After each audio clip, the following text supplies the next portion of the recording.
A man in Colorado was fined for collecting rainwater in 2 barrels in his own backyard. A couple in Florida was ordered to rip out the vegetable garden they'd grown for 17 years, or face $50 a day in penalties. A family in California learned that the 28 gallons of gasoline in their garage exceeded the legal limit by 3 gallons. 3 gallons. That was enough for a citation. These aren't hypotheticals. These aren't conspiracy theories. These are court records, municipal citations, exposed ordinances that most Americans have never heard of, because nobody talks about them until you're already in violation.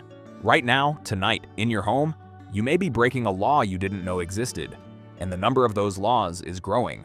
Over the past 3 years, a wave of regulations has quietly reshaped what Americans can legally do to prepare for emergencies. Not with press conferences, not with public debate, through omnibus bills that nobody read, fire codes that nobody checked, emergency executive orders that were never rolled back, and the targets aren't corporations or criminals. The targets are people who collect rainwater, people who store food, people who keep fuel for a generator, people who built a cabin on their own land, people who grow their own food, people who believe, perhaps naively, that taking care of yourself is still legal in this country. It's not entirely, not anymore, and definitely not in every state. There are now 8 categories of laws across the United States that directly restrict, regulate, or criminalize activities that self-reliant Americans consider basic common sense. And in at least 5 states, these categories stack on top of each other to create a legal environment so hostile to preparedness that even owning this knowledge becomes a strategic advantage. That's what the next 25 minutes are about. Every law, every state, every map, the 5 most restrictive states ranked and exposed, and the legal gray areas and loopholes that still give you room to operate. Before those close too, one necessary note before we begin: nothing in this video is legal advice. We are not lawyers. Laws change, enforcement varies, and the only person qualified to guide your specific situation is a licensed attorney in your state. What we are is thorough, and what we found in the fine print should concern every single person watching this. Let's start with something that falls from the sky for free. And somehow they found a way to make even that a crime. Law 1, the sky tax, rainwater harvesting restrictions. Here's a question that sounds like it belongs in a dystopian novel. Can the government tell you that you can't collect rain? The answer is yes, and they already have. In Colorado, Senate Bill 09-08 makes it clear. Residential rainwater collection is limited to 110 gallons. That's 2 55-gallon barrels. Total. A family of 4 needs roughly 12 gallons per day for drinking, cooking, and basic sanitation. So Colorado's legal limit covers about 9 days of bare minimum survival for a single person. After that, you're either buying water or breaking the law. Utah allows collection up to 2,500 gallons, but you have to register with the state. You need to tell the government how much rain you're catching. In Oregon, collecting water from rooftops is generally legal, but if it hits the ground first, if it flows across your property, that's somebody else's water, the state's water. Taking it without a permit is a violation. On the map, 35 states have essentially no restrictions.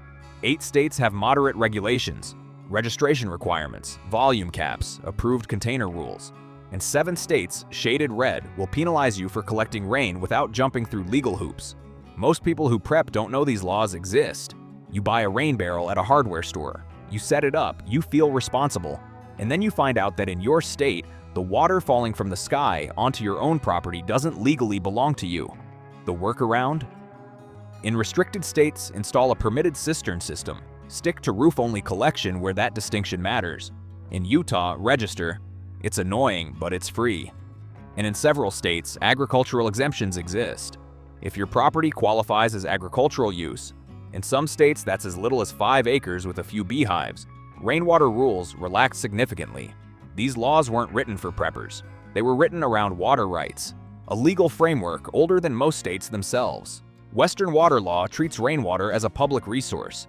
That framework was designed for ranchers and mining companies in the 1800s, not for a guy with 2 barrels in his backyard. That disconnect between the original intent of the law and how it's enforced now is a theme you're going to hear again and again in this video. Because the next law doesn't care about the sky. It cares about what's already in your basement. Law 2, the basement problem, food stockpiling limits. You've spent 2 years building a food supply, canned goods, freeze-dried meals, rice in Mylar bags with oxygen absorbers. You did the math. You planned the calories. you rotated the stock. Now imagine a hurricane hits. The governor declares a state of emergency, and suddenly, that food supply you built over 24 months of careful planning, the state might call it hoarding. And hoarding, during a declared emergency, is a crime in more states than you think. Most states have some form of anti-hoarding statute. These laws target retailers buying up essential goods for resale at inflated prices. Makes sense in theory. But the language in many statutes is dangerously broad. Excessive quantities and unreasonable accumulation appear without clear definitions. And in at least 12 states, these statutes don't just apply to Walmart. They apply to you, in your home. Add the federal layer.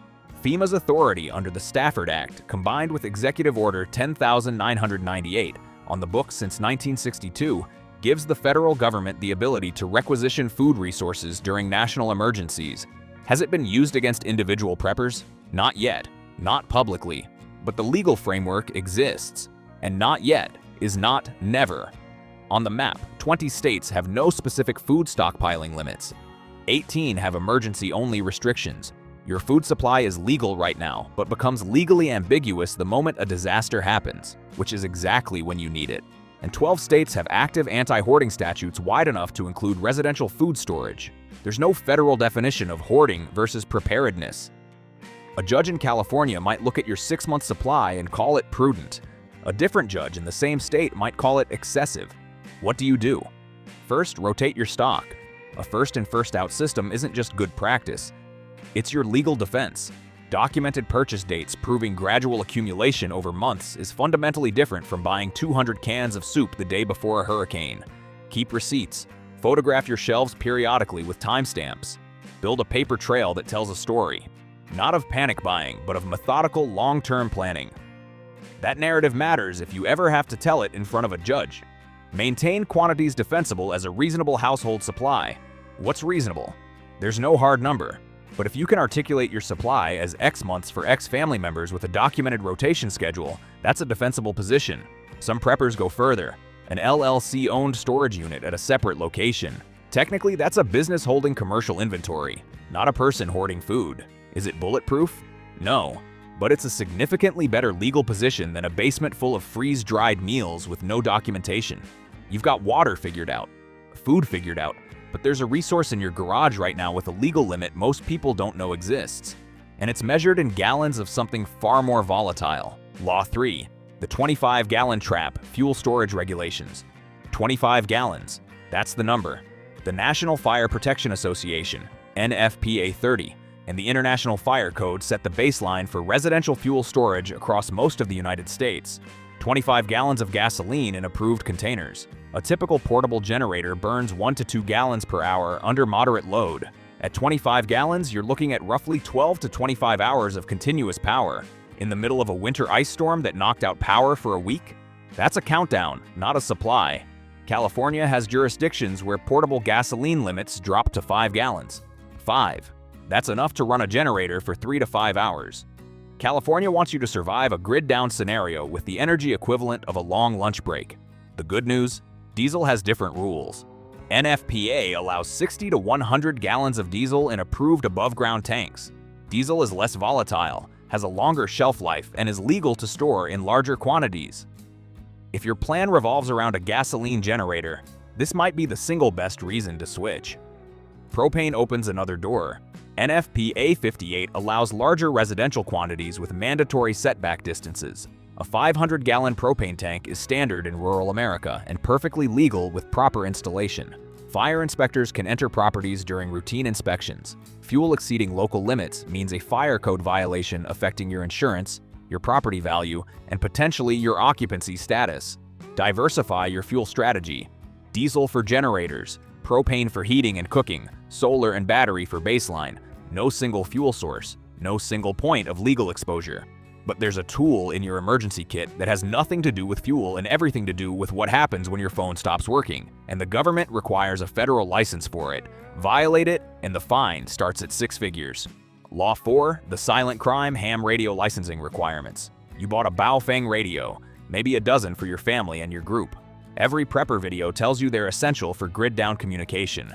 Here's what most of those videos don't mention. The moment you press that transmit button without a valid FCC amateur radio license, you've committed a federal offense. Under FCC Part 97, operating an amateur radio transmitter without a license carries fines starting at over $100,000. Per violation, the FCC has an enforcement bureau with direction-finding equipment that can locate unauthorized transmitters with disturbing precision. The nuance most people miss: listening is completely legal. You can buy a ham radio, scan frequencies, and monitor everything on the airwaves without any license. The law kicks in when you transmit.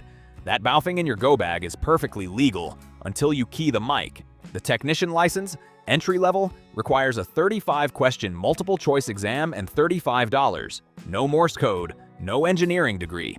It gives you legal access to VHF and UHF frequencies covering most local and regional communication needs. The FCC does have provisions for unlicensed emergency communications when life is in immediate danger. But immediate is narrow, untested in prolonged scenarios, and decided after the fact. Banking your communication plan on an emergency exception is like planning retirement around winning the lottery. Alternatives: FRS radios require no license for short range under 2 miles. GMRS radios extend range significantly with a simple $70 license, no exam. CB radio is completely license-free. Mesh networking devices like Gotenna operate outside FCC amateur radio jurisdiction entirely. Get the technician license. An afternoon of studying and $35. Cheapest insurance policy and preparedness. Quick pause. Mid-roll. If this is the kind of information you think more people need to hear, hit subscribe. We break down the laws, the data, and the strategies that the mainstream won't touch. And if you want a complete 72-hour action plan, the Ghost Protocol series covers exactly that. Link in the description. Back to the laws. This next one is personal. It doesn't regulate what you store. It regulates where you live. Law 5. Your home is not your castle off-grid building restrictions. You saved for years. You bought land. You built a cabin. Solar panels, well water, composting toilet, wood stove. Completely self-sufficient. No grid, no bills, no dependency. Then the county shows up. Not to congratulate you, to condemn your home. The word they'll use is uninhabitable. Not because it's unsafe, because it's not connected to the grid. The International Building Code, adopted by most jurisdictions, requires utility connections for a certificate of occupancy, grid electricity, municipal water or an approved well, an approved septic system, which in many states excludes composting toilets. Without that certificate, you don't legally live there. You're camping on your own property, in a structure you built that works perfectly. Florida is particularly aggressive. Multiple homeowners have faced condemnation orders for living without grid connections. California's Title 25 habitability standards are the strictest. It doesn't matter if your solar system outperforms your neighbor's grid connection. In the state's eyes, your home doesn't qualify as a home. On the map, 8 states offer meaningful rural exemptions. 22 are county dependent. Your experience changes wildly depending on which side of a county line you're on. And 20 states enforce strict compliance that makes fully off-grid living effectively illegal. Here's the absurdity condensed into a single sentence. A man living in a solar-powered cabin with clean well water, a composting system that exceeds EPA standards, and zero carbon footprint can be legally forced to connect to a coal-fired power grid, or lose his home. Not because his system is inferior, because it's not the approved system. The loopholes are creative. Tiny homes on wheels are classified as vehicles, not structures. Building codes don't apply. Agricultural exemptions relax habitability standards. Maintaining a minimal grid connection, even if you never draw a single watt, can satisfy the utility requirement while you run entirely on solar. Some off-gridders keep a single light bulb connected to the grid as their compliance fixture. It costs them $8 a month in service fees. It keeps the county off their property. And in some states, forming intentional communities or cooperatives triggers different zoning classifications with more favorable rules. In the country that prides itself on self-reliance, building a home that requires zero external resources is, in most places, against the law. And if that makes your blood pressure rise, wait until you hear what they've done about your front yard. Law 6. The tomato crime front yard. Farming bands Hermine Ricketts and Tom Carroll grew vegetables in their front yard in Miami Shores, Florida, for 17 years. In 2013, the village passed an ordinance banning front yard vegetable gardens, fines of $50 per day, for growing food on their own property. Their case took 6 years of legal battles. In 2019, Florida passed a law protecting the right to grow vegetables on residential property. But that law exists because the problem existed first. And outside Florida, It's still happening. Municipal zoning ordinances regulate what you grow and where. HOA restrictions add another layer. Some prohibit raised beds, some limit plant species. Fines compound at $100 a day or more. 15 states have right-to-garden protections. 20 states have no specific protection, and 15 states have widespread restrictions making front yard food production a legal risk. Check your municipal code before you plant. Backyard gardens are almost never restricted, and in states with right-to-garden laws, you have statutory protection. Use it. In a country where grocery shelves emptied in hours during 2020, criminalizing residential food production isn't just absurd, it's a policy choice that makes communities less resilient. The next law deals with something far more contentious than tomatoes, something 11 states now regulate inside your own home. Law 7, the locked box mandate firearm storage laws. This one generates opinions. We're not here for opinions. We're here for laws. And the laws are changing fast. 15 states have enacted mandatory safe storage laws. The core requirement: firearms must be stored in a locked container with a trigger lock or both, particularly if minors are present. In California, Massachusetts, and New York, failure to comply is criminal, not civil, criminal. California's criminal storage law imposes felony charges if a minor gains access to a negligently stored firearm and causes injury. Massachusetts requires all firearms locked at all times when not under direct control, regardless of whether minors are present. The 2024 to 2025 cycle brought new mandates in Colorado, Oregon, Washington, and others. The trend is clear and accelerating. On the map, 20 states have no safe storage mandate. 15 focus on minor access prevention only, and 15 have broad mandates applying to all owners regardless of household composition. For preppers, this creates a genuine dilemma. A home defense firearms premise is rapid access. A firearm locked behind a combination takes 30 seconds to access. And 30 seconds during a home invasion is a lifetime. The answer is technology. Biometric safes, fingerprint, RFID, offer sub-2-second access. They satisfy storage requirements while maintaining practical defensibility. $300 to $1,000, not cheap, but it's compliance-meeting capability. Know your state's current law, not last year's. This area evolves faster than any other on this list. And while we're on things that become illegal at the worst possible moment, let's talk about helping your neighbor. Because in 37 states, doing the right thing during a disaster can make you a criminal overnight. Law 8, the Good Neighbor Felony Price, Gouging Laws Category 4. Hurricane bearing down on the Gulf Coast. Your neighbor needs a generator. You have a spare. He offers to buy it, fair price. Maybe a little above what you paid because you stored it and maintained it. In 37 states and the District of Columbia, that handshake might make you guilty of price gouging. Price gouging laws activate during declared emergencies, capping essential goods at 10 to 15% above pre-emergency retail price. Essential goods: food, water, fuel, batteries, generators, medical supplies. Most people assume these laws target retailers. In some states, that's true. But in California, New York, Florida, and at least a dozen more, the statute covers any person. Private, person-to-person sales during a declared emergency fall under the same framework as a corporate price hike. California caps at 10%. Misdemeanor with fines up to $10,000 per incident. Florida uses unconscionable pricing. A prosecutor decides what's too much after the fact. That's not a rule. That's a judgment call. 13 states have no price gouging law. 15 restrict to commercial transactions. But 22 states and DC extend broadly to private individuals. The safest framework is a gift economy model. No money changes hands. No expectation of return. Pre-emergency contracts at agreed prices are generally exempt because the transaction predates the declaration.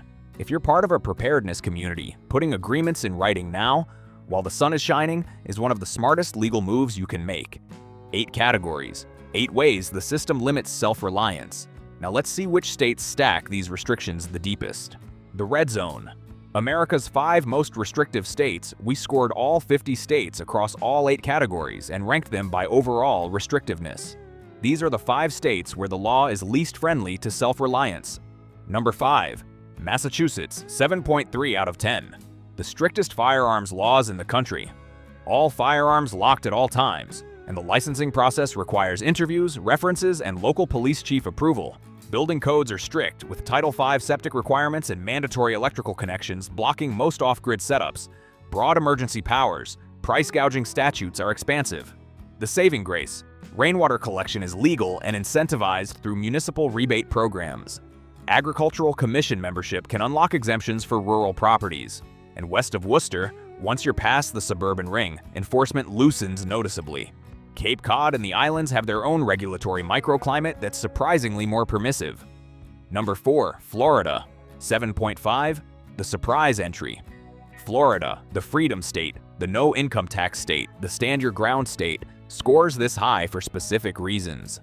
Off-grid building code enforcement is among the most aggressive nationally. Multiple homeowners in several counties have faced condemnation orders not because their homes were dangerous, but because they weren't plugged in. Price gouging uses the unconscionable standard. The government decides what's too expensive after the fact, which means a prosecutor makes that call, not a statute. Anti-hoarding provisions activate every hurricane season, which in Florida means half the year. But Florida has bright spots too. The 2019 Right to Garden law is a national model.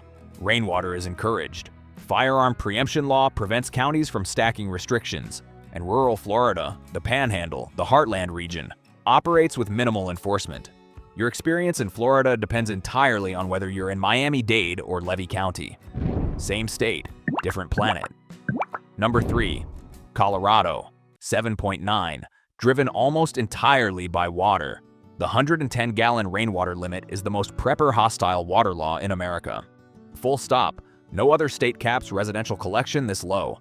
Stack that with the 2024 Firearm Safe Storage Law, Denver Metro's aggressive building code enforcement, and moderate emergency powers authority in the Front Range corridor from Fort Collins to Colorado Springs is deep red on our map. But Colorado splits dramatically along geographic lines. Rural parcels in the San Luis Valley with agricultural designation unlock water exemptions. The Crestone area has become a de facto off-grid community with minimal code enforcement. Unincorporated counties in the Western Slope operate under a functionally different regulatory regime than anything east of the Continental Divide. Number 2. New York. 8.8. The SAFE Act imposes comprehensive firearm storage and ownership restrictions that touch nearly every aspect of firearm preparedness. Emergency Powers Authority is among the broadest in the nation. Off-grid building is effectively impossible in the metro area, Long Island, and most of the Hudson Valley. Price gouging enforcement is aggressive with a 25% threshold.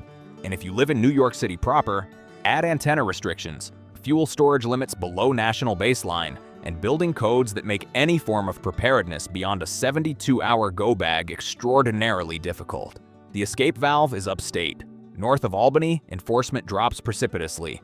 Agricultural zones in the Finger Lakes region, the Adirondack periphery, and the southern tier operate under different rules entirely. Amish and Mennonite communities in these areas have built decades of legal precedent for off-grid living. Precedent that benefits anyone willing to navigate the same frameworks. For the 20 million people in the metro area and suburbs, New York is a legal minefield. Number 1. California. 9.2. If you're surprised, you haven't been paying attention for the last 20 minutes. California leads or ties for the most restrictive position in 7 of our 8 categories. Criminal firearm storage penalties that can escalate to felony charges. 5-gallon portable fuel limits in some jurisdictions, not 25, 5. Title 25 habitability standards that are the strictest in the nation. Price gouging capped at 10% with per-incident fines reaching $10,000. Emergency powers that are expansive and frequently activated. Off-grid construction that faces not just building codes, but CEQA environmental review, a process that can take years and cost tens of thousands of dollars before you break ground. The one area where California isn't the worst? Rainwater. Collection is legal and actively encouraged through municipal rebate programs. Small comfort when everything else you do to prepare exists in a legal shadow. But even California has cracks. Agricultural exemptions are genuinely powerful in rural inland counties. LLC structures can reclassify personal storage as commercial operations. Northern and eastern counties, think Siskiyou, Modoc, Lassen, have dramatically less enforcement capacity than the coast. The tiny home on wheels classification works statewide. California is the most restrictive state in America. It's also a big state, and big states have corners where the rules bend. The pattern across all 5. Urban cores are restrictive. Rural peripheries are permissive. The The law on paper and the law as enforced are often two different things. The gray area playbook. Every system has seams. The agricultural exemption, the single most powerful tool in the prepper legal toolkit. In dozens of states, agricultural classification exempts property from building codes, water restrictions, storage limits, and zoning enforcement. The threshold is lower than most think. 5 acres with documented activity like beekeeping, a small orchard, or even a Christmas tree. Operation shifts your entire legal category. Tax assessment changes. Building code softens. Water rules relax. Fuel storage limits increase for farm use. Some states don't even require 5 acres. 3 acres with active agricultural production qualifies in certain jurisdictions. The key word is documented.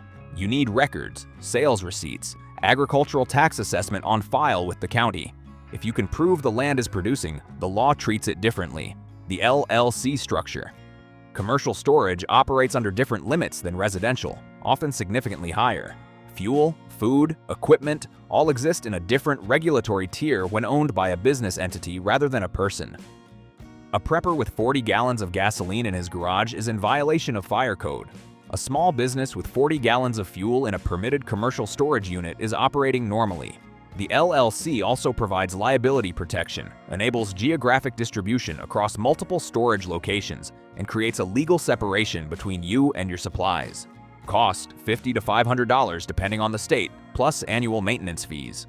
For the legal repositioning it provides, that's insignificant. One caveat, the LLC must be legitimate. It needs to file taxes, maintain records, and have a demonstrable business purpose.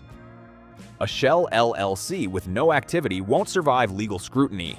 The tiny home on wheels, not a structure in most jurisdictions, a vehicle, or a recreational vehicle, or a temporary dwelling. Whatever the classification, it's usually not subject to the International Building Code. No mandatory utility connections, no certificate of occupancy, no minimum square footage. The trade-offs are real. Parking regulations, maximum stay durations in many counties, and sanitation requirements still apply. But for people who want to live off-grid without fighting building codes, the tiny home on wheels remains the most accessible legal path.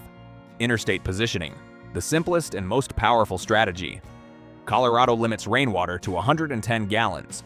Wyoming, next door, has 0 restrictions. California caps fuel at 5 gallons portable. Nevada's enforcement is dramatically lighter. New York Metro is a regulatory fortress. Vermont, 3 hours north, is one of the most permissive states for off-grid living in the entire country. If you haven't bought land yet, the single most impactful decision you can make is choosing the right county in the right state. Not the right state, the right county. Because in America, the county you're in matters more than the state name on your license. A prepper in rural upstate New York has more legal freedom than a prepper in suburban Denver. Same country, radically different rules. The religious exemption. This requires nuance and honesty. Amish and Mennonite communities have established decades of legal precedent for off-grid living under First Amendment protections. Whether those exemptions extend to non-Amish individuals is legally contested. Courts use a sincerely held religious belief standard. Some have interpreted it broadly, others haven't. This is not a reliable primary strategy, but in the right jurisdiction with the right legal counsel, it has been used successfully. One more reality check. Every state is changing. What we've discussed is accurate as of early 2026. Legislation moves, courts rule, agencies reinterpret. The regulatory landscape for self-reliance is getting more complex, not less. The final word. One more time for the record, we are not lawyers. This video is educational content based on publicly available legal information as of early 2026. Laws change. Enforcement varies by county, by city, sometimes by the individual officer at your door. Before making any major preparedness decisions, consult a licensed attorney in your state. 8 categories of laws, 50 different rule books, and a system that treats self-reliance not as a virtue, but as a regulatory problem. The water on your roof, the food in your basement, the fuel in your garage, the radio in your drawer, the home you built with your own hands, the vegetables in your front yard, the way you store your property, and your right to help your neighbor during a crisis. 8 things. 8 ways the law says, not so fast. The question isn't whether these laws will affect you, it's whether you'll know about them before it's too late to adjust. Ignorance of the law has never been a defense, but awareness of the law has always been a strategy. Share this video with anyone who preps. Because right now, they might be breaking a law they don't even know exists. The Ghost Protocol series is linked in the description. Stay informed, stay prepared, stay legal.